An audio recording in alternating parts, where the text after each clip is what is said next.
Hello, good evening, everybody, or wherever you are in the world. Huge thank you for joining us in such an important broadcast that we've got this evening.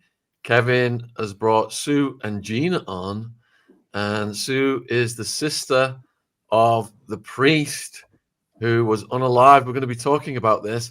Kevin's going to get into a more of an introduction. But first of all, I'd just like to say, Sue, my heart goes out to you. I just cannot imagine what you've been through. And I salute you for your bravery in speaking out and your activism on this. Thank you, Sean. Thank you, Kevin. Without people like you to help people like us, this world will just continue to have what has been done to our victims and to families of people that want to stop it, and they're silent. So we work hand in hand. So thank you both very much. And on the screen that now you can see a picture of Joe. That's Sue's brother. Yeah. All right, Kevin. Twin brother too. Yeah. And your brother as well, Gina? They're twins. I just wanted to specify that they're twins and that she lost her twin. Oh my goodness. Even worse. Oh dear. Yeah, I want to just kick off by saying what a joy and honor it's been to work with these folks, because it's very rare you find people within the church willing to take on the crimes right in their own ranks. And these two women, and Frank, who's going to be kind of speaking to us as well now and then, they're very brave souls. And it's only because of people like them that the truth comes out, and Joe's death can mean something. I know personally it touched me a lot because he and I have been through the same thing. I mean, they kill the whistleblowers in different ways. And my heart really goes out to this brother, because I know that he continues to live on in our willingness to fight the people who are killing children and trafficking them. And so this is why this is such an important show, and it's from our heart. So it's about Joe Moreno. And what we want to talk about today is the hard evidence we have about how and why he died, what he was doing in terms of bringing evidence of child trafficking and other crimes in the Catholic Church to former Cardinal Vigano when he was papal nuncio in Washington, D.C., and the FBI. Shortly before he was to do that, he was found dead in his office and 2 bullet holes to the back of the head. And as well as that, we want to go into the apparent complicity of Cardinal Timothy Dolan, who, as we've talked about before on the show, is Trump's favorite. They're good friends. There's pictures of them dining together we're going to show and that. But he was the one that Trump wanted in as Pope this last time. And we believe there's still machinations going on where they're trying to get him in, or at least strongly influence the direction of Vatican policy in relation to China and their funds and all of that, which we can get into. So this has ramifications beyond the murder of this one man.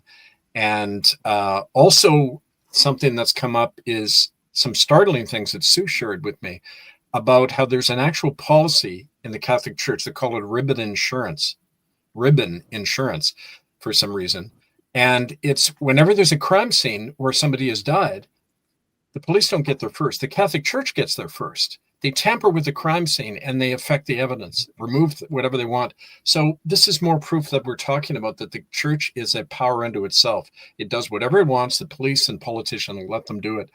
And if Joe's death is to have any meaning, we need to stop that whole system. Otherwise, these kind of crimes are going to continue when the church is unaccountable in this way. So I hope we can get into all of that and what these good folks are planning on doing in terms of setting up their own investigation in court in the Buffalo area, joining up with our global campaign to defang this institution that, I guess you could say, regardless of your religion or your politics, this spans all of the differences, all the divisions. This has to do with saving the lives of children and good men like Joe Moreno. So let me just kick it off by asking Sue and Gina, because you've been researching this the strongest. You have voluminous evidence proving all these things. Could you just kind of give us an overview of how and why Joe died? Who do you think did it? And some of the evidence around the cover-up especially, which is quite incredible about what happened. Before that, though, could you just give us a bit of background as to who Joe was for the viewers? I'll let you guys do that. Go ahead, Sue or Gina.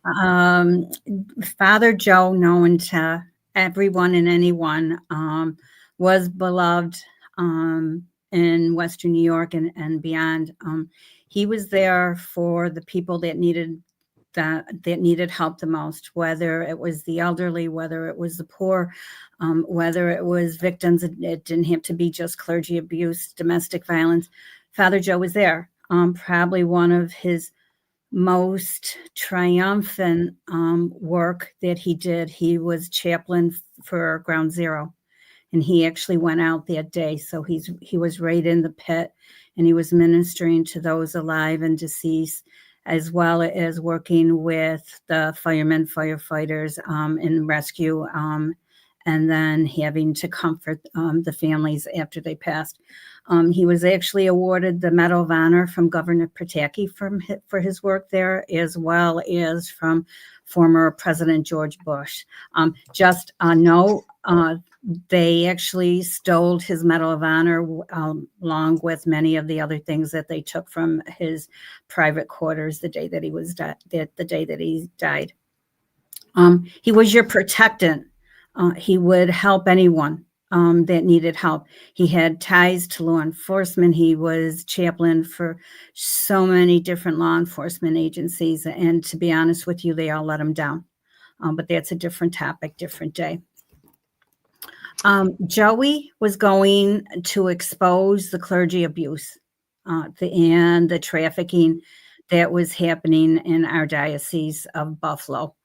He had started researching the abuse going as far back as 1998, and he had kept a dossier. And anyone that was close to Joey knew that he was doing this, that he was collecting data. He had a meeting with the former Bishop Malone on Tuesday, October 9th, and I'm sure there were some things that were not said that were pleasant on either end. After that meeting, Joey called me and he said, Susie, let's give it 4 to 8 weeks and then we'll go to the media with everything. So whatever he had compiled, he was going to share with, have a press conference. A good dear friend of ours said that Joey told her that he had something ugly to tell her, but he didn't trust the phone and he wanted to know when they were coming up because they were both in law enforcement. So who are the key players? This mainly is about clergy abuse, cover-up, and collusion. Sorry to interrupt, but could you finish what happened? He had the meeting, and then actually what happened after that? Joey just said, Susie, he said, we're going to go to the media with everything. He wasn't happy. Now, obviously, Bishop Malone said, former bishop, told me something very different in the one meeting that we had with him. And Joey was done. He was done with all of it. He was done with the lies. He was done with the cover-up. He was done with the auxiliary bishop, who was not only a pedophile, but he was the one to get the calls when he wanted to take the calls from the victims. Nothing was ever done. Nothing was sent to the Vatican. Nothing at Dolan, who is key in this. He's the one who helped cover up the abuse in the Diocese of Buffalo. We have over 900 victims. And that's not that's minute compared to how many victims were harmed or worse at the hands of clergy and nuns in this diocese. So what happened to Joey after he said that to you, that he wanted to go public? He said, Susie, he was waiting on something. He didn't tell me exactly what it was that he was waiting on, but he was waiting on something. He had just finished a very large funeral of a clergy victim who ended up taking his life. And he just continued to gather information. There was an altercation on Friday at the rectory the day before he was killed between auxiliary bishop, former Bishop Gross, Butch Mazer, who was going to take over St. Lawrence, and some other priest from downtown. And then what happened? Did you actually find him? There was a shoving match. Yeah. Gross was always notorious for pointing his finger at you, and apparently he did that in Joey's face, and Joey shoved him. And Gross said that you stop this or else. And we know what the or else was, because the next day he was Tell us dead. about the next day, how you encountered him, the whole thing around finding his body. Could you tell us about that? Dad's friend called the house, and they said that they were putting up crime scene tape at the rectory. And we thought, oh, dear Lord, there was another stabbing. There was another assault. Christina and I, my daughter, Joey's niece, we rushed to St. Lawrence. The car wasn't even in park. Christina got out and went to the back door, and she identified who she was to the police officer. The police officer refused to let her come in. I went under the crime scene tape. There was this person pulling at my arm, trying to hold me back. And I was met by a retired friend and former lieutenant for the Buffalo Police Department, who told me that Joey was dead. I said I needed to identify him. I said, I'm his twin sister. I'm his next of kin. And I was told, no, I couldn't identify him, that it was an active crime scene. With that, he asked someone to bring a chair for me to sit down. We sat there for a few seconds. All of the east side of Buffalo, and the street where St. Lawrence was, it was just racked with police officers as soon as the call went in that there was trouble at 1520 East Delavan. Eventually, I got Christina. Christina and I were brought home in a squad car. We went in the front door. Dad had just had rotor cuff surgery, so that's why he didn't come with us. And he said, Joey's dead, isn't he? The police never interviewed us. Then they didn't even tell us he was deceased. I mean, John did, but there was no official notification. So we sort of broke down. And then with that, Christina ran out of the house. And lo and behold, who parks in our driveway but the former secretary to the bishop, David LaPuma, who also covered up and has his own set of secrets that he doesn't want to come out. And Joey knew what they were. He did not even get out fully.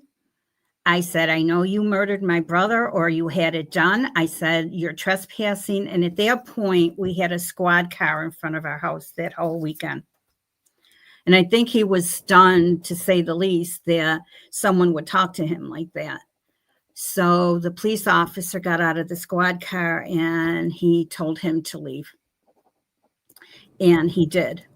But he was there. He was there that day before the police were even called. And the ribbon insurance is exactly what it signifies. If there's a pedophile priest, they go in and they clean up the pornography. If there's an alcoholic, they go and they clean that up to make that person look like he's a halfway decent human being. So with that, Sue, just to clarify, the church goes in before the police and tampers with a crime scene. Correct. To take away all the incriminating. So they're like a power unto themselves. And why do you think the police are letting them do this? And let's get into the autopsy results and all that too, but go ahead. I think the police are part of the problem. You know, this church is built up on secrets. And if you tell on me, I'll tell on you. And so the blackmail just gets bigger and bigger. And we know in all assets of life, there's crooked politicians, there's crooked police. Joey knew it all. anyone and everyone that needed help would go to Joey and try to get the help. So he knew all the dirty secrets. You have to also remember that Joey faxed a 4-page letter to the Buffalo News outlining everything that he was going to expose. That was confiscated by none other than David's La Puma secretary and friend. And with that was Joey's death warrant. It also came through, and Gina is so vital to this because her late uncle was probably one of the worst pedophiles, if not the worst pedophile in this diocese, besides harming Gina's brother, Art's nephew. He told us about the broken desk drawer. So at that point, I wasn't able to go in the rectory. I didn't know at that point what was taken until I got the crime scene photos. So And thank you, so David. it was La Puma. And so could you talk about how Sue and Gina, jump in, because I know you've got a lot of knowledge on this. When did you find out about, quote, cause of death, when they claimed it was a suicide, even though there were 2 bullet holes in the back of his head, the problem with his hand, all of that? Let's get into that, okay? They in the beginning just said that Joey obviously passed away. When he went to Erie County Medical Center, the morgue, I called them and I asked if I could identify him. Again, I was denied that. They said they don't do that. So I do not know. We did not know at that point what had really happened to Joey. It was when Joey was brought to a funeral home that we didn't even say he could go there. So we don't know why he went there. Speculation is that they probably knew what it was and that was the appropriate funeral home to bring him to. So we met with the police department the first time in December of 2012. They ruled it a suicide because they said there was no signs of forced entry. And the SWAT and the gun was Joey's, but no fingerprints were taken. There was no ballistics done on the gun. Later, Janine Blank, Dr. Verdi's boss, said it was too expensive to do. No gunpowder residue. All of the key elements that will point to, oh yeah, this isn't suicide. But they shut everything down by saying, well, it's not like it is on TV. So we then proceeded to have a meeting with the former medical examiner, Dr. Diane Verdes. And she told Dad, Christine, and I, they made a big mistake because they didn't know that Joey was right-handed. But anyway, she said, if you get the medical on Father Joe's left hand, she would change the manner of death. I said, well, if you're that quick to change the manner of death, you have to realize that this isn't what they're saying, that it was a suicide. So just to clarify, just for folks who don't have all the information, they claim that he took his left hand and shot himself in the back left side of his head. And yet he couldn't because his left hand had been damaged by a knife. So it was physically impossible for him to bring the right hand around to the back left side of his head. Correct? Is that? Her scenario was that he held the gun with one hand and then went around and pulled the trigger with the other hand. So now, the interesting thing. Oh, go ahead, Gina. Hang on.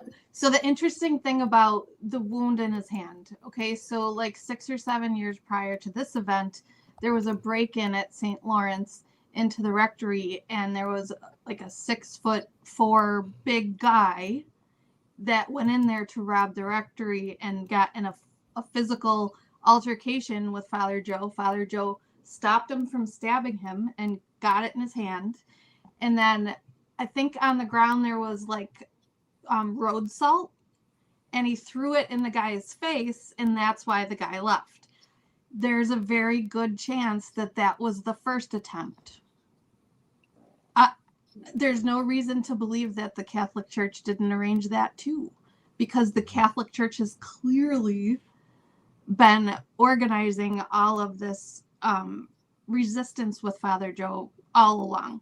They were always giving him a hard time. They were always, a lot of the priests were jealous of him because he was so well loved, and they have, it's like Mean Girls, they were all like jealous about Father Joe. So what they said was that Father Joe, even though his left hand was stabbed, they're saying that which he didn't have the strength to pull a trigger, they're saying that he held the gun like this and then pulled the trigger like that. Rather than just put it in his mouth. Right. And Joey knew where to shoot, because when our dear friend committed suicide and Joey called to tell Dad, and he said, Susie, he knew where to shoot. He said, when you're going to commit suicide with the gun, it's in your temple, it's in your mouth, it's under your chin. Mm-hmm. So why would someone that has been so actively involved and around people that have committed suicide give this stupid scenario? But what else could they say? That was lie number one, the incredible thing too, we've talked about the analogy to the JFK killing, because like with JFK, Joey's brain has disappeared. Do you want to talk about that and Dr. Cyril Wecht and all that stuff? Yes. When just to one backtrack with what Dr. Verdes had said, I reached out to the Workers' Compensation Board in November of 2014, because being that he was stabbed at the rectory in 2006, it would have been a workers' comp claim. So anyways, I was told by the claims adjuster that the Diocese of Buffalo pulled the file. Cover up again. So when I called the former director of insurance services, he said, well, I'm familiar with the case, the injury, the dorsal hand injury, but I wasn't sure about the trigger finger. And I said, please keep this confidential. It's important that I get this information. And he said, well, I keep all the molestation cases that come across my desk confidential. I said, you just told me that you have the abuse cases. So needless to say, I was told the next day that there was going to be a meeting, and with that, it would consist of the former Bishop Malone, Steve Timmel, the list goes on, and then Terry Connors, who is the attorney for the diocese, but he himself has hidden the abuse as well. And he had to be there to make sure there was no risk management, that they didn't get sued. And guess what? I never got the medical on Joey's hand. So let's get in the next kind of phase of this is the cover up. What happened to Joey's brain, bringing in this Dr. Cyril Wecht and his autopsy report confirming that it was unlikely he killed himself. Do you want to, Gina and Sue, you want to get into that? I had outreach to Dr. Henry Lee, who was involved with the O.J. Simpson case, and I said, I explained my situation, and I said, can you please help me find a forensic pathologist who can do a second autopsy on my twin brother? And he sent me a letter, and he said either Dr. Cyril Wecht or Dr. Michael Bodden, and Michael Bodden had ties with the police department. And so I wrote Dr. Wecht, and for months we communicated. He wanted information. He wanted reports. No official police report. Okay. No official police report was done. Just a memo to the higher up saying where the investigation was. You should have an official police report. So anyways, April 21st, our dear friend and Father Robert, we took Joey to Pittsburgh. He completed a full autopsy, which I was told that was going to be done here by the former medical examiner, but it wasn't. She just did the autopsy of his head. I have the autopsy photos. The brain's intact, so there would be no reason for them to have kept the brain other than the real reason, the trajectory, and that there was more than one wound. So this is what Dr. Wecht He also, he said the brain was absent from the previous autopsy. This was dated November 16th, 2016. And he went into the damage of his hand. And then he says his medical opinion.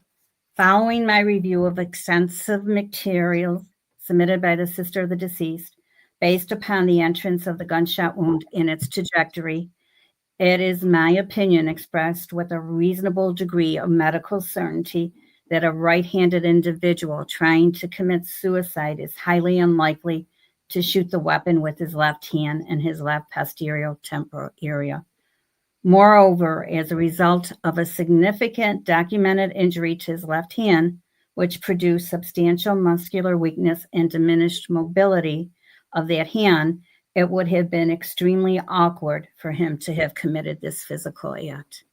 Now, I was telling Kevin yesterday, the reason why they say highly unlikely, that's the highest level because the medical examiner wasn't there when the person was killed. So this is the highest level that anyone could go. It's coincidental that Dr. Cyril Weck was involved in one other very famous case, JFK. They kept John Kennedy's brain for this different reason, but to hide the fact that there was more than one shooter. And then here comes Joey, in 2012, and they kept his brain. He wasn't an organ donor, so they can't say, well, he donated his organs, because they didn't. And what should have happened, all the organs should have been in a plastic bag in the cavity of the body and ready for burial, prepared for burial. So, it strikes me that there's almost a protocol involved in a high-level assassination.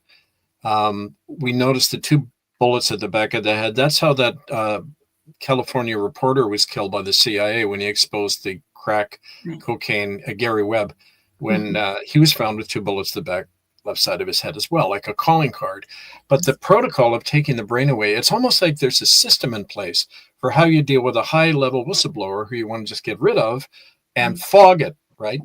Fog a night around the whole incident. So I don't know what any of you think about that, but let's also segue from that into the whole role of Dolan, Cardinal Dolan. The evidence we have that he knew about it and approved it. Yes. I was told by someone who wants to remain nameless because they are fearful. But they said that the former bishops in Buffalo were talking to Dolan about Joey and the trouble that he was causing and going to cause. And I was told that Dolan said, put a hit on him. And he told the former bishops to find the people to do it. And the day that it happened, and Gina really went through the surveillance footage, there was a white car following Joey. There's the former bishop who covered up the abuse too. He never really said. Is that Malone? Yeah, that's the former Bishop Malone. Mm-hmm. And he comes from Boston. They sent him here. Right. They sent him to Buffalo from Boston after he just finished cleaning up after the Spotlight movie. Right. And there's also priests that committed suicide in Boston at the time too. Right, that he covered up because the priest was a whistleblower. Just so everyone is clear, this just doesn't happen here. It happens in other states where there's whistleblower priests. And there's Dolan on the left with Trump. And right don't forget, Trump really wants him in as Pope. So there's a high-level connection in this killing as well. Oh, absolutely. I just want to, I'm just standing off screen with Sue helping, and I just wanted to mention also the Diocese of Buffalo had not been following the norms of the Vatican that were outlined in the Dallas Charter of 2001. They were supposed to have sent every case of child sex abuse by a priest to the Vatican. Bishop Edward Grosch was the point person on the sex abuse case in Buffalo, and it was his responsibility to send every case to Rome. Father Joe Moreno knew Grosch was not only not forwarded one single case of clerical sexual abuse to the Vatican. Moreno knew that Grosch was himself a pedophile, covering up for a much larger ring of pedophiles within the Diocese of Buffalo and the greater American Catholic Church. If Father Joe Moreno had that meeting with Papal Nuncio Carlo Maria Vigano on Monday, he would have exposed Grosch for the pedophile that he is, according to multiple victims and witnesses. All of this took place under the ever watchful eye of the Greater Archdiocese of New York, Cardinal Dolan territory. Grosch couldn't have that many people know or acknowledge that Grosch couldn't have that, and many people have now acknowledged that Grosch called Dolan to have the hit arranged on Father Joe. And the last thing is, under Pope Francis's Vos Estis Lux Mundi, Timothy Cardinal Dolan is required to investigate any claims of sex abuse brought against a bishop. Bishop Grosch himself was accused of child sexual abuse in 2021. He allegedly groped a boy at his confirmation in front of his mother and grandmother. Since that time, almost 5 years later, Dolan has done nothing. He has actually protected the man, Bishop Grosch, who had the most to lose and was seen fighting and threatening Father Joe the day before his murder. Is that Grosch right there on the screen? Yes. Okay. And Joe, go ahead, Gina. Sorry. The interesting thing about Grosch, so where I come into this mix is my uncle, Father Art Smith, was ordained with Bishop Grosch. They were classmates. There was, I think, 10 of them in their class, their seminary class of 1971. And at least 50% of that class has Child Victims Act cases against them. And they actually shut down Christ the King Seminary, where they all went to seminary, because of sex abuse and disgusting things happening there. So Bishop Grosch, who is my uncle's best friend, and who is also a pedophile, is in charge of receiving all of the child abuse claims and addressing them. So this guy, not only is he a pedophile himself, but he's in charge of dealing with pedophile reports. So what he would do when he would try to get the pedophile and the victim in the room together, he would do all these weird things, or they would just not answer the phone. They went around and put flyers on all the church pews and said, if you were a victim when you were younger, call this number. And it would just ring and ring and ring and ring until you got sick of hearing the ringing. It was just a put on for show, or to collect information for their own benefit. They just wanted to know how many victims are out there, how are we going to deal with this. They wanted to know what they were up against. And it's just such a, putting the wrong people in charge of the wrong people. Well, it's so standard. This is this way it operates all over the world. You put the criminals in charge of the investigation. And that's why, leading on to another thing that we want to get into, what do you guys want to do about this? Because obviously the police and the courts are not the way to go in this. How do we, and it's kind of an open question for everybody, how do we get justice when the system is broken and bankrupt? How do we do it ourselves, right? And don't forget, there's a standing arrest warrant against Cardinal Dolan from the October 6th International Common Law Court verdict, right? So he's a wanted felon. And that kind of pressure, I don't doubt that that's one of the reasons a lot of these guys have gone off the radar and are hiding, because they know the power of the people when we do our own investigations in courts. And I hope we can talk about how we can help you do that in Buffalo and other places. Right?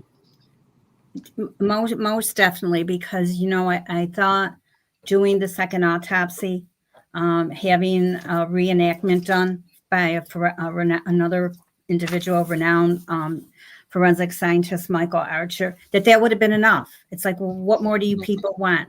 And nothing. The last meeting we had with the police department was in 2017, when the former chief of detectives has very strong ties to the Catholic Church, sent me on a wild goose chase. Well, go to the medical examiner, go to the DA. Well, the DA says go to the police. Medical examiner won't even talk to you. So I really do believe, because we're in a theocracy here, that what we have to do I'm not saying vigilante, but I think we have to do a court case similar to what you've done, Kevin, and your team, Sean, by having us on the show and getting it out there. That's it. That's key. That's important, because hopefully this will help another diocese try to decide on, do we go forward what happened in our state with our Catholic Church, and how can we get justice? It's not just justice for Joey, it's justice for the victims. It's justice for the victims that couldn't live with themselves after they were molested and raped, and they ended up taking their lives. So, and the families are forever ruined. They're not, there's no justice, there's no closure, but we have to fight together to bring back what needs to be done. And that's need. If any of us molested a child, we'd be behind bars. And that has to apply to everybody that harms a child, or worse, or, go into, the sex trafficking, the rituals. Stop. It has to stop. So I meant to ask about that because, one of the things that I was wondering, as everybody is, I'm sure, is, did Joey ever disclose to you what he was going to share? You mentioned about the Colombia trafficking network involving seminarians in that. What do you think he was going to share with Vigano and the FBI? The trafficking, the abuse. A few years ago, Dad and I actually spoke to I'm sorry, he will always be Archbishop Vigano to me. We actually spoke to him. And he, we talked for a little over an hour. And in order to obtain a meeting with the Apostolic Nuncio, the priest has to send them proof of what they're going to meet about. So Joey would have had to share with his office the abuse, the trafficking, and what was going on at Christ the King Seminary was disgusting. Joey actually started writing a book about that. So the only thing he didn't talk to me a lot about was the Ninth Circle. I'm sure he knew about it. But so Joey would have had to supply information to Vigano in order for that meeting to be scheduled for Monday the 15th. And So where's somebody- Vigano now? Yeah, What? tell him where Vigano is now. He's in Vigano hiding. he was He was excommunicated excommunicated. by for- the Catholic Church last year for schism, is what they called it. And he actually spoke out and referred to Father Joe as a martyr. And shortly thereafter, he's just been in hiding for years. And shortly after, they just tried him in absentia or whatever and excommunicated him. Now, somebody in Vigano's office. So in other words, Sue, what you're saying, and Gina, is that Joe had to share with somebody in his office what he was going to talk about. So maybe somebody there leaked that back to Dolan or something, right? Could very well be, because they refused to talk to me. They said their sister, was it Sister Mary? They're aware of Father Joe's case, and they're at lunch, they're in a meeting, always something they would refuse to me. So obviously they knew what had happened and what was going on. So yeah, for sure. Okay. Are there things we haven't mentioned you think are really important to talk about in terms of the cover up and, the way we can go after these people? I want to tell you a brief little anecdote. I got an email last night from a woman in Pennsylvania who has been following this stuff. And she began to tell me about all of the stuff going on around Altoona, which is in that diocese, a woman called Kathleen Kane. She was the Attorney General for Pennsylvania. Mm-hmm. She tried investigating the child trafficking going on in the Catholic Church in Altoona, and she got bounced out of her office quicker than you can spit. And all these charges against her about being a bad mother, drunk driving, all of this stuff they fabricated because the Attorney General dared go after the Altoona child trafficking network.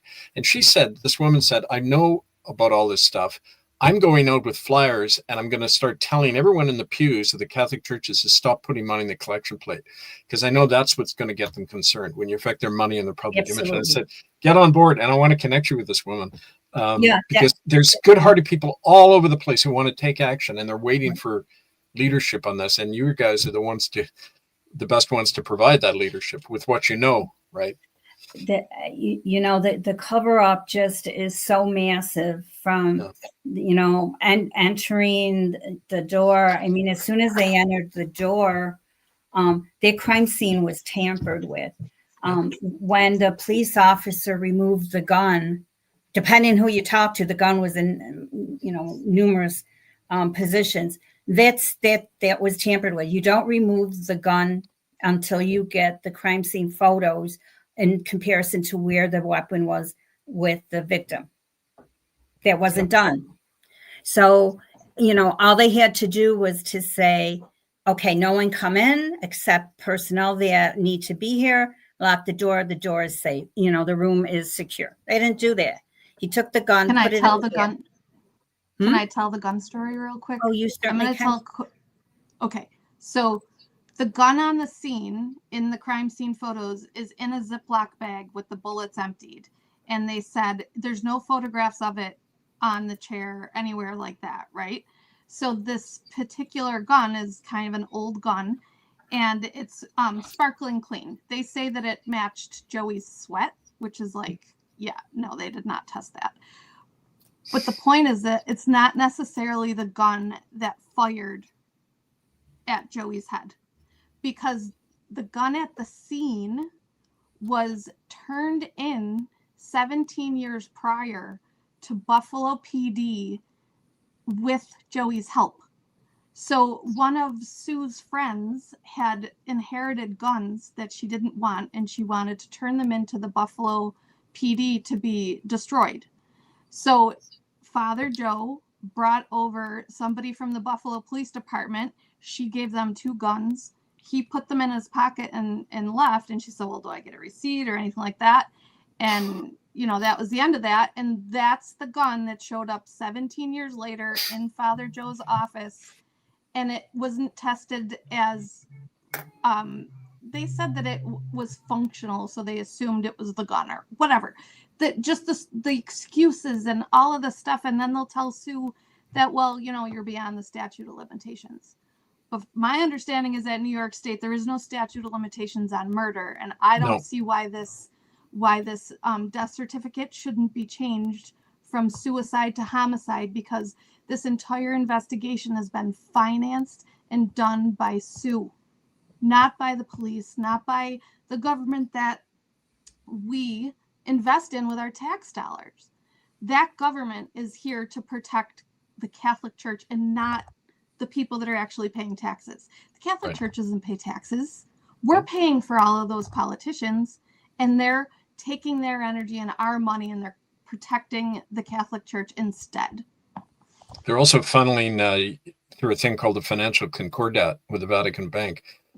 American taxpayers, without their knowledge, are paying lots of money into the Vatican Bank every year through secret agreement. Ask your congressperson or senator about if they know anything about the financial concordat with Rome. I'm sure they're going to give us this dumb look and say, no, we've never heard of it. And they're probably getting some of that money to keep their mouth shut. Do you want to take a short little break? I know must be really hard, Sue. Sean, do you have any questions or things, or maybe viewers or have questions? Yeah, I mean, there's tons of questions been coming in. Let me just say to the viewers then as well, we're live right now, and if you do have any further questions, please put them in the live chat, and we'll get them, whether they're for Kevin, Gina, or Sue. And all of Kevin's links as well, if you want to support his activism, all of his links are in the description box, so please support his important work. So earlier on, you said something about rituals, that Joe had some knowledge of rituals. What did you mean by that? Well, okay. Halloween, there is some places that some of the clergy go to, and they, whether it's animals, they drink the blood. There was the Cubius, I'm not going to pronounce that right. incubus chalice that was given to former clergy, and Joey knew about that. I don't know if he knew about the exorcisms that were going on at St. Lawrence, but there were exorcisms going on at St. Lawrence. It makes you wonder, is that, what they did with his brain? Did they eat it? I don't know. But that's the little bit that he told me about that. Why Joey told me a lot, and he told me a lot. I don't know if he would have shared that with me because it's scary. It's frightening. I can tell you, too, from our research recently coming out of the October 6th conviction, and then people who came forward, that the whole area from Cleveland, Ohio, east along Lake Erie, heading to Buffalo, that whole area is probably the most heavily reported areas of Ninth Circle activity, children going missing, child trafficking across Lake Erie into southern Ontario to a number of sacrificial sites there. We're documenting all that in a big way. And it's because people saw that we convicted these people in the October 6th court case. So the power of common law courts, again, we're brainwashed all the time to think we don't have the power, but in fact we do. And it has this real impact. And so we want to very much work with you guys in setting up something like that in Buffalo. Yes. And I think it should be a model, Kevin, for anyone in any other state or country that wants this done, because that's the only way we're going to ever hope for stopping our children from not being harmed or worse. So most definitely. So did Joey ever express to you the dangers involved in what he was doing in terms of, being about to expose these people, or would he have insulated you from that because he wouldn't have wanted you to worry? I mean, was he cognizant, and did he say to anybody that, this is quite risky what I'm embarking upon? He would do both. He was our protector, especially our relationship. He was my older brother by 4 minutes, so he always protected me. Yes, there was that. But you knew when he came to the house Wednesday, the day after the meeting with the former bishop, he looked tired, and he was worried about everything that was happening within our diocese. He did tell Lonnie that he wanted to share some things with her, but that he didn't trust the phone, and it was pretty heavy stuff. The day he died, he had arranged to have a meeting with an attorney that he said he had something pretty bad to share with him before the mass at St. Francis at 3:00, and that didn't happen. So there's both. Yeah, it doesn't make any sense whatsoever. I mean, all the viewers completely support you. Thank you. And can understand that there's been some, diabolical activities here behind the scenes. All right, so you got a question from one of the viewers here. Who is in charge in a case like this? Is it the church, the police, or does the church have their own police? I think the church has their own luminati, their own people to protect them. At the beginning of this investigation, the church was making the calls. So whether it was from the Vatican, whether it was just Dolan, whether it trickled down as to who wanted this to happen. So yes, 2012, absolutely the church, absolutely. And there's a policy in Buffalo that's been reported on that the Catholic Church has an agreement with the police departments that if there's ever any complaint against any clergy, that it goes to the bishop and not to the law enforcement arm. And that applies only to Catholic. Doesn't apply to Jewish, doesn't apply to Muslim, only Catholic in Buffalo. They're law unto themselves. That's the point. It's like in Italy, a court cannot involve a case with the church unless the bishop's involved. with the judge, like the bishop and the judge are sitting there adjudicating the case together.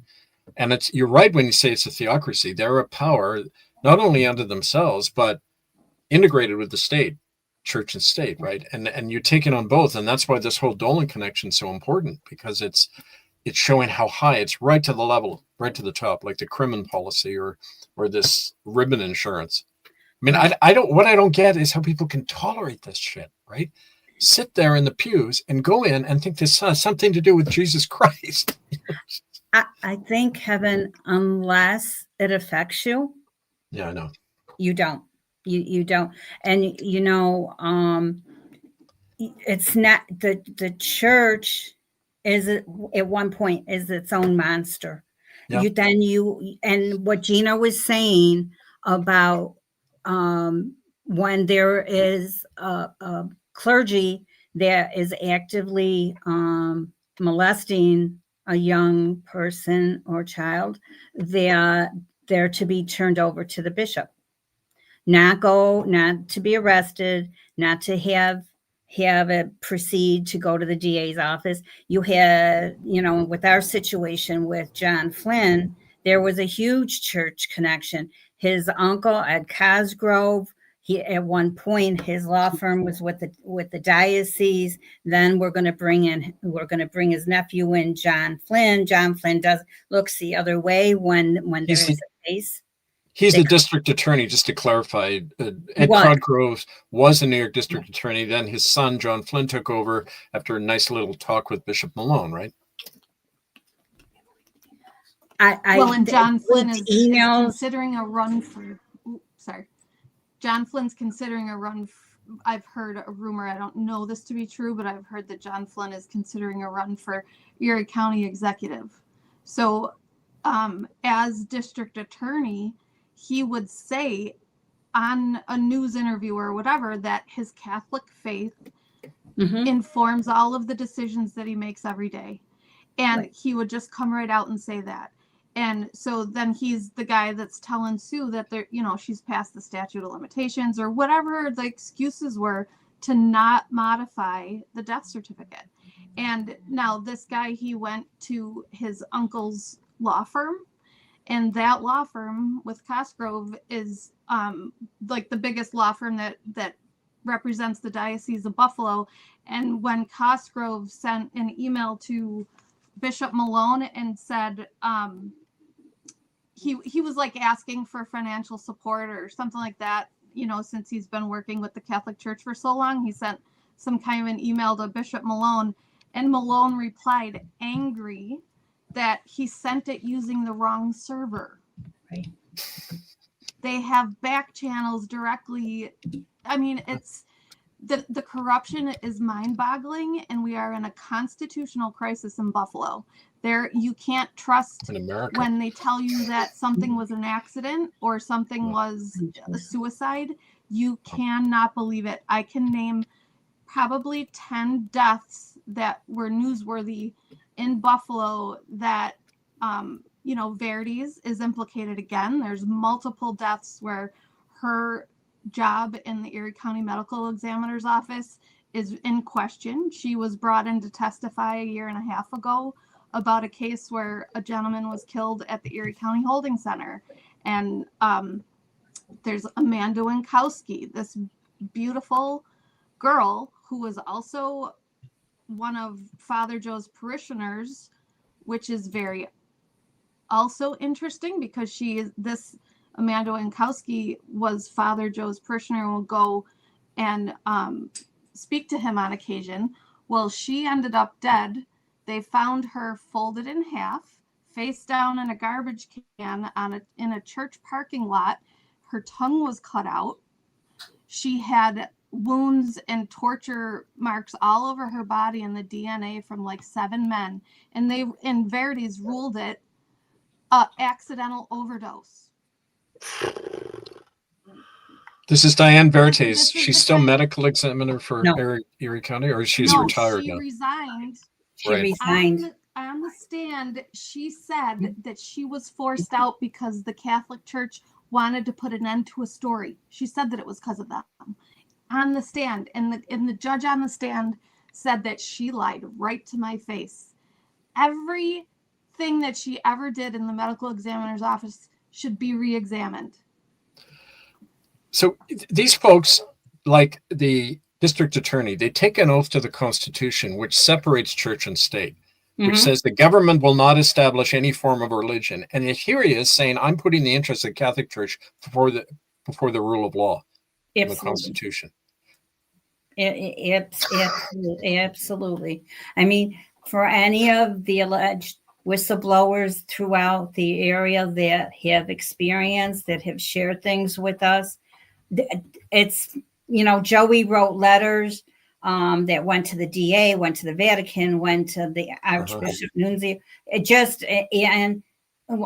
There was a young boy approached in the confessional by another notorious bad priest, and John Flynn said it's creepy but not criminal. He's grooming this young boy to do something bad to this young boy.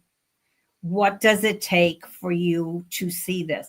But his connections to the church are too strong, or whatever other reasons he may got another question for you, Sue.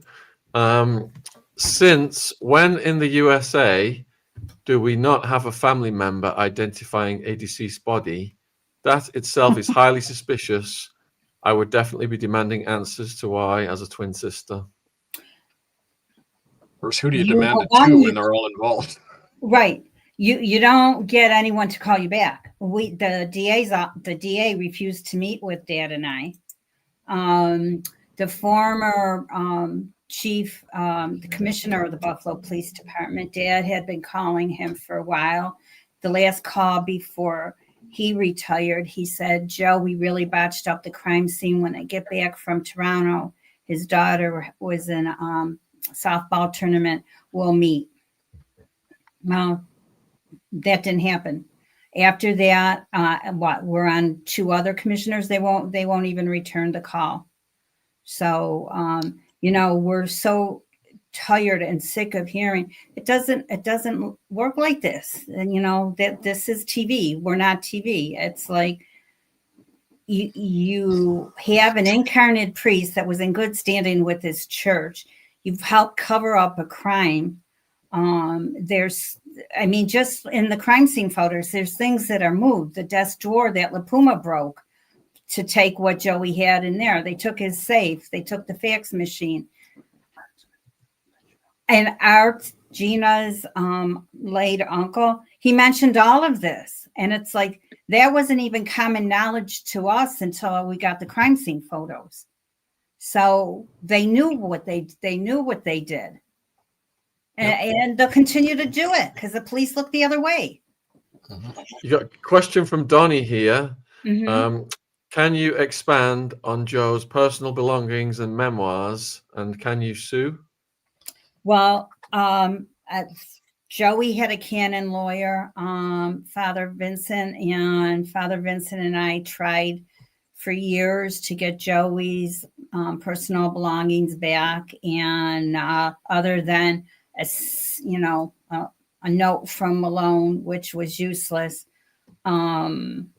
No. And unless the death certificate is changed to homicide, there's nothing we can do because there's no statute of limitations on homicide. But then they're in bankruptcy court. They keep selling their property off.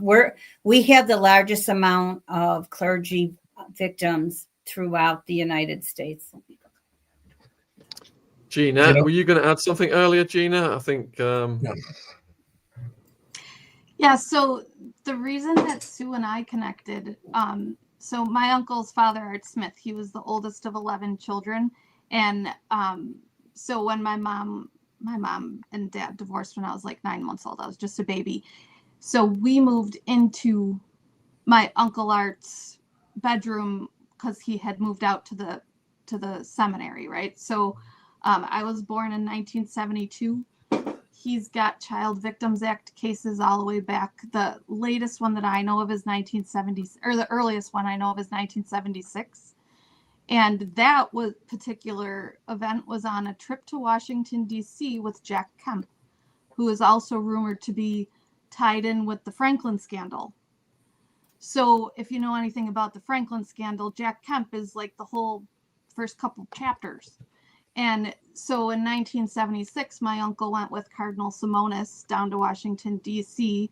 to hang out with Jack Kemp. And on that trip, he molested a boy in his hotel room who thought he was the lucky one that got to stay in the hotel room with my uncle. It's all a big mess. So what happened was when I read a church militant piece about Father Joe's murder. I read it in 2018, and I thought, my uncle's absolutely involved in this. He was definitely murdered because they mentioned the Colombian sex trafficking ring. I remember the Colombians. He would bring them out to our cottage, and this was like in the late 90s, like 98, where there weren't cell phones everywhere. And now he's got a carload of these kids that are from a different country, don't speak the language, and have no way to communicate. And he's got them an hour away from civilization. So seeing those Colombians back then, I was sick to my stomach and I didn't know how to help them. And so they stuck with me for years, right? And so when I read this Colombian sex trafficking thing in 2018, I immediately sent a tip to the FBI. And the FBI reached out to me, and we had a meeting, and I recorded it, and I have our hour and something meeting with the FBI, and then I never heard from him again. And my uncle died a free man. They never pursued the investigation or anything. And the FBI agent that I met with turned out to be the same FBI agent that John Flynn's DA office used as a threat to get seminarians to stop pursuing, to stop complaining about Christ the King Seminary. They said, you better just take the deal. We got Randy in the FBI. And that's the Randy that I met with from the FBI. That's who they sent me. And he happened to be a useful threat to protect the people he's meant to be, disciplining or policing or whatever. I mean, so we're talking Erie County Medical Examiner's Office, the DA's office, the FBI. When I say we're in a constitutional crisis in Buffalo, it is no joke. It is no joke. We have no idea who to reach out to for help. It's insane. It's not just Buffalo. It's the whole country. It's the whole world is like this, right? America is. Well, that's depressing. But it's the fact. It's like. Mm-hmm. We know about Joe because of your courage and determination, Sue and Gina and others. And think of all of the people out there who are going through this. And you can multiply this 1,000 times and it'll be happening all over the country. And this is why we've got to instill in people the realization that it's up to us to make the citizen arrest. You can arrest these guys right now, even if they weren't convicted by our court. Citizen arrest laws in America, allow you to detain anyone who's harmed a child or may harm a child. Right. And if the cops don't do about it, you just lock them away yourself somewhere. And the minute you start doing that, you're going to trigger an amazing response all over the country. Finally, somebody's breaking the ice and doing this. And that's why when we're talking about solutions, what else is there? I mean, we can pray all we want, which is good, but what's going to save the next child's life, if not us? One more thing that we should be actively trying to end is David LaPuma saying mass every Sunday on Channel 2 in Buffalo. When I turn the TV on every Sunday, there's David LaPuma in his outfit at Our Lady of Victory Basilica saying mass to all of Buffalo. And here's the guy that my uncle. Oh yeah. So when I finally met Sue because I heard of the Deadly Diocese podcast and I started listening. And then I reached out to Sue. And then I heard that my uncle had pancreatic cancer and had only months to live. So then Sue and I put Sue on the phone with one phone and I recorded the conversation with the other phone. And I would go to my uncle's deathbed and we interviewed him together, my uncle and I were mortal enemies, so he didn't want to talk to me at all, but he was happy to talk to Sue and a little bit giddy to talk about Father Joe's situation, which it was very odd. But he very specifically said, and I did send you the clip of this, Sean. I don't know if you're able to play it or not, but Sue never knew who busted open the drawer until that day. And the first day that we interviewed him, he said, well, I know that La Puma busted open the drawer and he intercepted the information. Like, he very specifically, clearly stated that the information was intercepted and that was the motive, that he had things that he was taking to the nuncio. He spelled it all out very crystal clearly. Gina, repeat where David La Puma is going to be tomorrow at the Sunday Mass that's going to be televised, because if you ask me, that's the perfect opportunity to embarrass the crap out of this guy and get him to... Anyway. He records it on Tuesday, so he's not there live. So well, when you're watching on Sunday. Okay, but tell us where to find David La Puma, because if there's people in the area who want to do something, they're going to say, how do we confront this crime? Right? What do we start doing? He's at Our Lady of Victory. He's at Our Lady of Victory, and he's on the news promoting the Pennies from Heaven, or, you know, they're redoing something on the Basilica, or he's on TV weekly, not just on saying Mass, but promoting the Catholic Church here. He's preventing crime. David La Puma at Our Lady of Victory Basilica in Buffalo, New York. Okay, so everyone watching, if you want to have and know anyone in that area, get them to go down there, and this is how you start building grassroots resistance to this stuff, right? Their church is the most reverend church in this diocese, and he did not get that position as on his merits. And Joey knew what would go on between him and Menzel, and every bishop, and they all want the good-looking boy toy, and that's not my verbiage. That's how they are acknowledged, and that's how he got the position at Our Lady of Basilica. And do you know where the filming happens? Do you know where and when the filming happens? Because Frank does. Okay, well, that would be a great thing to bust in on. And he was secretary to Menzel. He was secretary to Kimmich. He was the self-proclaimed bishop. The bishops got what they wanted from him, and then he got what he wanted. But he's not a good man. Not a good man at all. And he shouldn't be saying Mass anywhere, let alone at Our Lady of Basilica. Frank, you got a question? You got a question from Lee. Go ahead. You got a question from Lisa Sue, and it says, do you know if the police and detectives were members of the Catholic Church? Yes. They all are. Actually, some of them were victims. The cold case detective that the former commissioner had us meet, she was amazing. And right from the beginning of the interview, she said, well, I have to let you know that I'm on my parish council meeting. Is that going to be a conflict?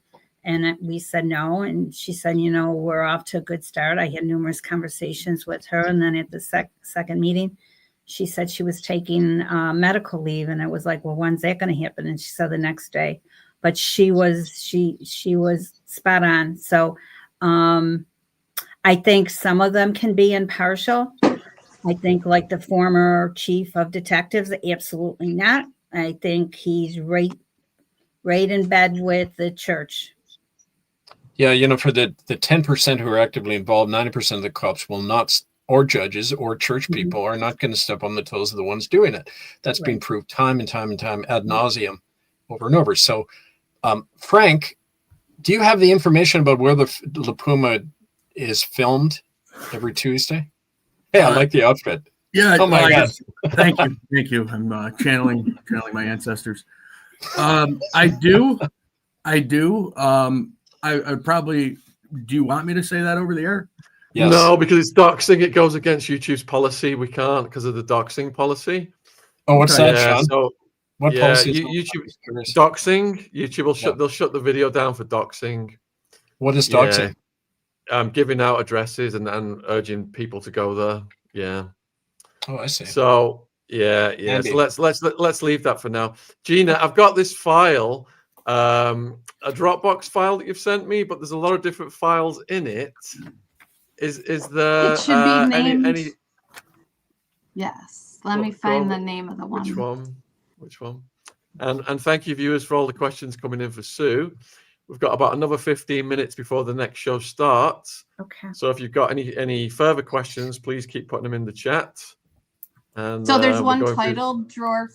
I'm sorry, one titled drawer forced open. All right. By Let's LaPuma. see.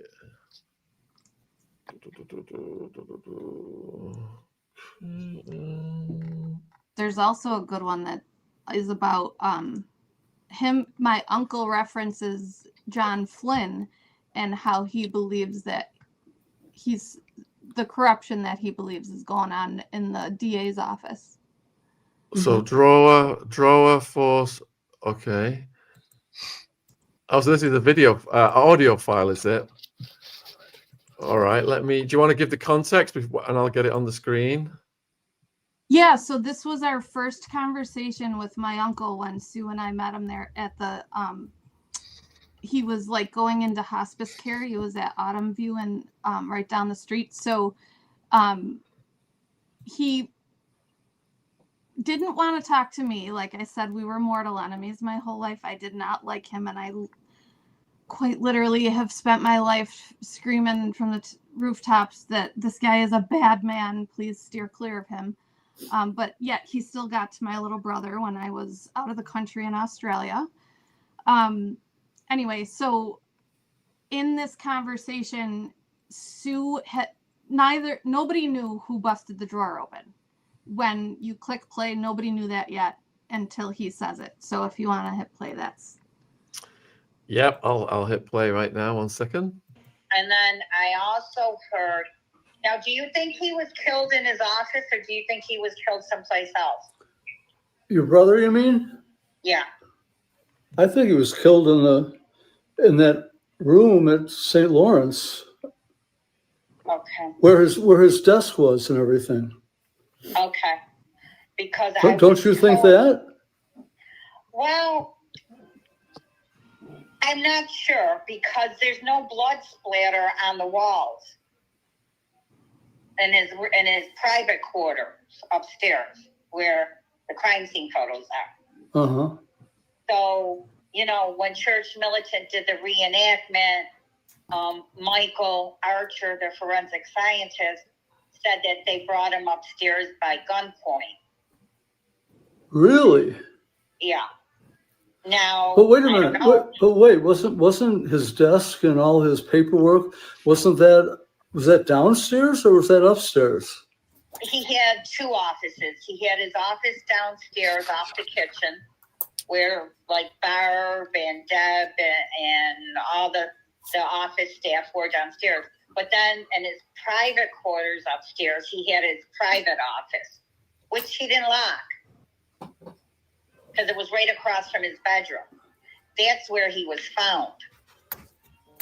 But which place was it where he had the desk that was locked that David LaPuma forced open? That was upstairs. Okay. That was upstairs. There. So that was Yep. him naming that guy, and I could you can hear Sue's heart, like,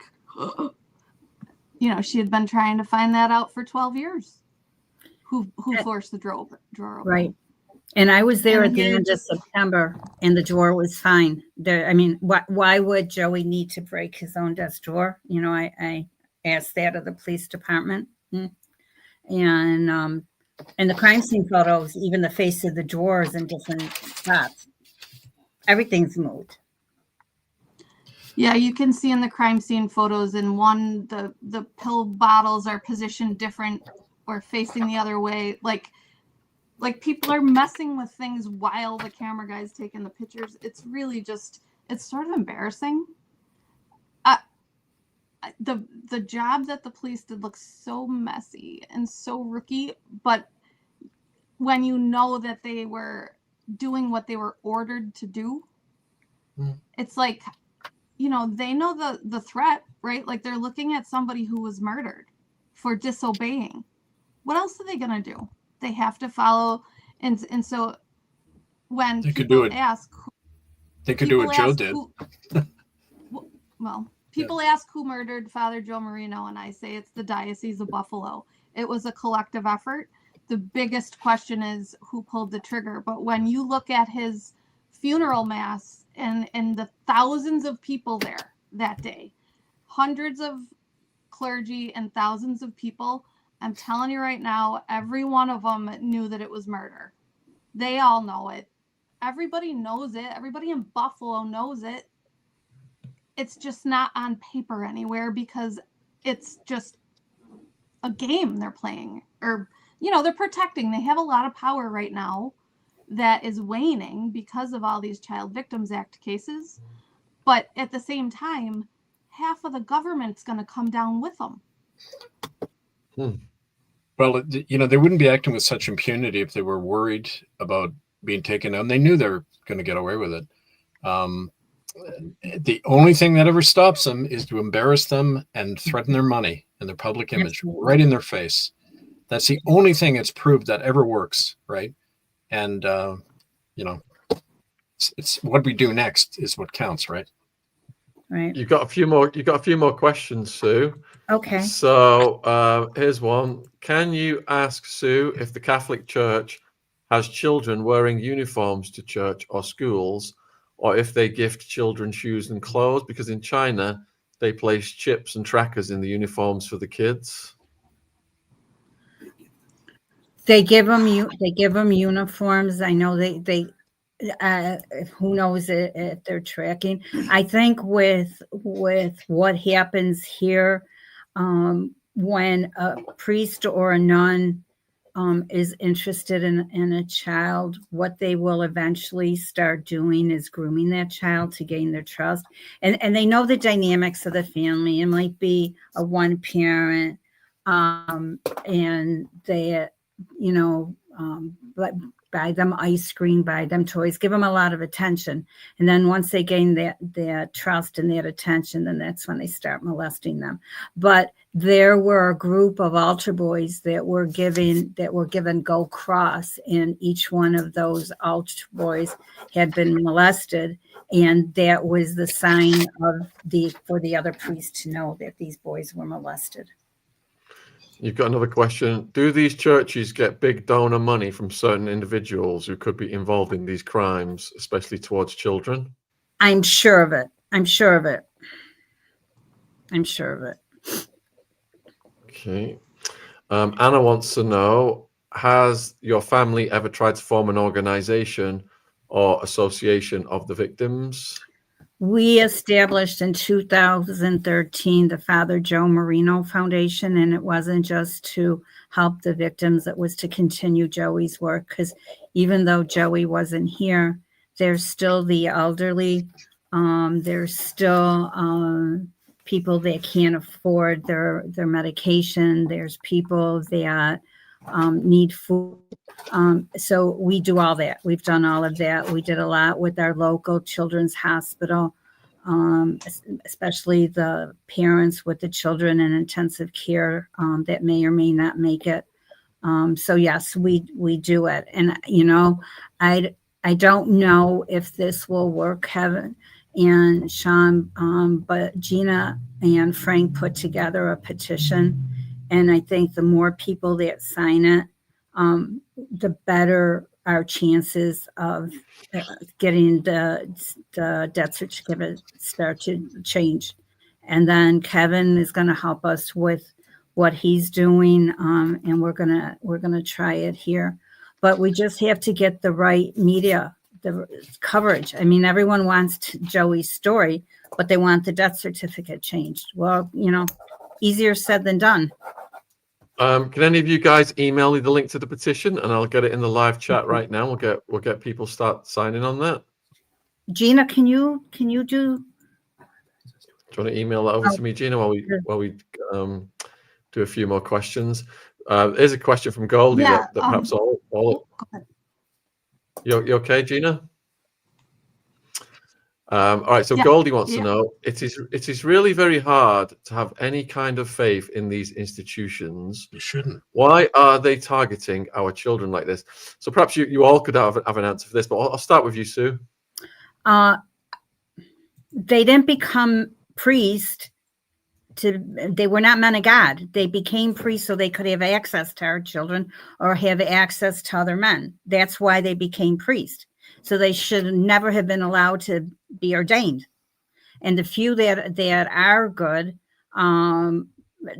they're afraid. They're doing the work of 3 priests, but there needs to be better evaluations of these candidates that are studying to be a priest, because you don't do what they've done and think that this is going to be an easy way for you to get access, and it has been. From many of our points of view inside the Catholic Church, who were either employees, seminarians, or former priests, we've seen from the inside how if you're not one of them, you get systematically taken out. And whether that's character assassination, whether they do it in a number of different ways, but they groom you in different ways to see if you're willing to go along to get along. Yep. And if you're not, they push you to the side. So there's this growing resistance of all these men that have real vocations that are not going to stand for this pedophile cult that continues to operate. And it sounds to me like the predators have taken over. Absolutely. They absolutely have. You have a standing policy coming right out of Rome saying you're not to tell the police when children are raped, that you go in and clean out any evidence before the police arrive. That's the nature of this system. It's not bad apples, right? So I think it's both, Kevin. yeah, but don't do your own thing without the church. You don't even need the institution to be a witness to your own faith, right? I mean, Right. it's the safest thing to do, right? Just get Right. out. But again, they do that because the one and only thing that is important to them is their money and their Yep. property. Yep. And that's why they've kept quiet, because they don't want the truth to come out. Give me a chance to any push luck? my book again about that. It's all in here, Look, folks. Gina? I sent the link in the private chat. It's in the private chat. All right, let me find that. That's no worries. Let me see if I've got another question while I find that. Let's see. Do you think they will continue to kill brave people or exposing them and get away with it? Of course. I'll email it. I Yeah, think you know, when we were at you gotta say. Autumn View, somebody put an AirTag in my car. It was found above my driver's side tire up in the wheel well. And I took it to the Orchard Park Police Department, and they accused me of doing it to myself just for podcasts. I don't know. And then they found out who did it, and then they refused to tell me who it was or allow me to press charges, even though it's a felony cyber stalking charge. It should have been. And once they found out who it was, they said case closed and literally hung up on me. Mhm. And they had subpoenaed Apple for all the information, and Apple delivered. Apple agreed that it was illegally collected information about me, and Apple gave it over to the police. And I asked for the zip file, and they refused, and then they figured out who it was. And I know his name now. And I know his position, and he's tied directly to the Catholic Church. Let me just tell the viewers the petition is now in the live chat. Thank And you. if you're watching this video on replay, the petition is in the description box, and I will also put it as a pinned comment. And if you go on Google and you want to find it yourselves, the petition is called "Demand Justice for Joe Moreno," and that's on change.org. And I'm signing it right now. There's only 2 verified signatures so far. So I'm going to sign it right now. Here we go. Let's get these signatures going up, folks.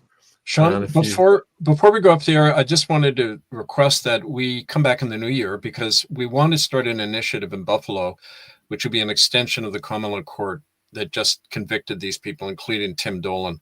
There's a standing $10,000 reward and a promise of immunity from prosecution to anyone who helps in the arrest of this guy.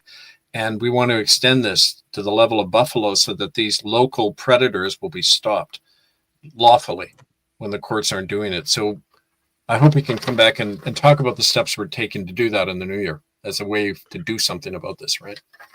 Absolutely, Kevin. You know, all you guys are welcome back anytime to come on. So you know, we appreciate you spending this time with us and raising awareness about these issues. I was raised Catholic, like I said, and the things I've learned over the years, I'm absolutely horrified. And it's only because of people like you guys.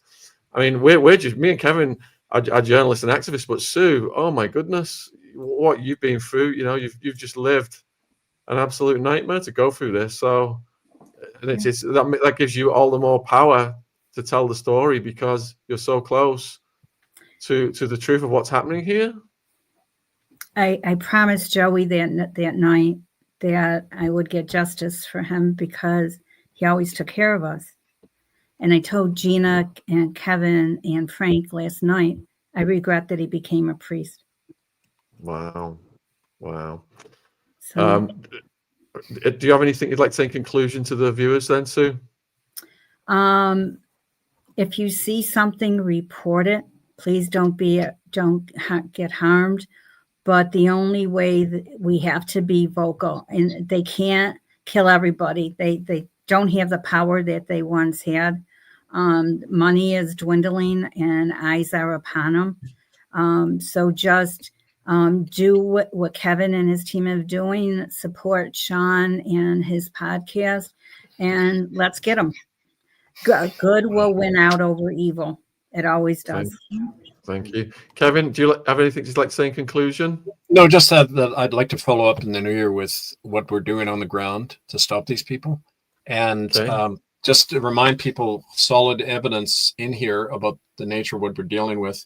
And, just carry it on. It's up to each one of us. It isn't up to superheroes to do this, but every one of us. And Gina, would you like to say anything, Gina? I would just like to say that people wonder why I do this stuff, and it's because Buffalo is hurting. Our entire city has PTSD from these people. And when I say that, I'm not even kidding. There's a church on every corner. So to everybody in Buffalo, we're working on it. Hang in there. If you need help, text your friends or whatever, because suicides are rampant, self-harm, ODs, alcoholism and stuff like that. You're not alone. Come, talk, reach out there. I don't even know where to reach out to, where it's safe, but you guys, find us on Facebook or whatever. Gina, all right. Stuff. Thank you, guys. I'm going to let you guys go then and close the show and hope to speak to you again soon. Take care, everybody. God bless. Okay, good night. Thank you so much, Sean. Yep. So can I just mention that I will check with Gina and Susan and Frank, but if they're willing to have their email shared, you can contact them through our email, itcccsoffice@protonmail.com. All right. We have a Deadly Buffalo Tips at Gmail, Deadly BFLO Tips at gmail.com. And that's where you can reach Sue and I and Frank. Email all those over to me as well, guys, and I'll get them in the description box. Okay, all right. Take care, everyone. Thank you. Cheers. All right, thank you. Stay safe. Holidays. God bless. Thank you, viewers, for tuning in and starting to sign the petition. I'll put it in the live chat again right now. And like I said, I'll put the petition in the description box. If you're watching on replay, heartbreaking to hear that story, but they are doing such fantastic work. So let's support them. And hopefully we can get them back on with updates on what's happening here. If you are tuning in as well for the rest of the night, we have got a American businessman who ended up in a Chinese prison podcast coming next. That's about 2 hours long. This video will take you over to it. And we got Professor Hamamoto back on Monday night exposing the MK Ultra mind control that is Hollywood. So thank you for tuning in. Take care. Stay tuned if you want to watch the China prison podcast.